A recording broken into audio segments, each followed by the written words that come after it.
की कहानी है दिल्ली के एक पुराने कॉलेज की, जिसका नाम है सेंट एंथनी कॉलेज। ये कॉलेज अपनी पढ़ाई के लिए तो मशहूर था ही, लेकिन इससे भी ज्यादा मशहूर था इसके बारे में फैली डरावनी कहानियों के लिए। कहा जाता था कि लाइब्रेरी के पीछे एक पुराना हॉस्टल है जिसे सालों पहले बंद कर दिया गया था। हॉस्टल को बंद करने की वजह आज तक कोई नहीं जान पाया, लेकिन वहां से आने वाली अजीब आवाजों और रात को दिखने वाली परछाइयों ने इसे भूतिया हॉस्टल बना दिया। 4 दोस्त अजय, निधि, रोहन और साक्षी कॉलेज के नए छात्र थे। उन्होंने हॉस्टल की इन कहानियों को कई बार सुना था, लेकिन वे इसे महज अफवाह मानते थे। एक रात जब पूरा कैंपस सो रहा था, अजय ने दोस्तों को चुनौती दी, अगर तुम लोग सच में बहादुर हो तो चलो उस हॉस्टल के अंदर चलते हैं। थोड़ा डर और थोड़ा उत्साह लेकर चारों ने हॉस्टल में घुसने का प्लान बनाया। रात के ठीक 12 बजे जब पूरा कैंपस खामोश था, वे चारों टॉर्च लेकर हॉस्टल के दरवाजे पर पहुंच गए।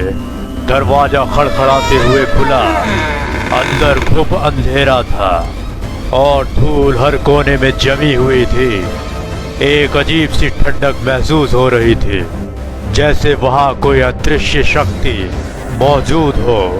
दीवारों पर पुरानी तस्वीरें थीं, जिनमें अधूरी आकृतियां दिखाई दे रही थीं। जैसे ही वे आगे बढ़े, अचानक एक पुराना पंखा अपने आप चलने लगा। निधि ने घबराते हुए कहा, ये ठीक नहीं लग रहा, हमें वापस चलना चाहिए।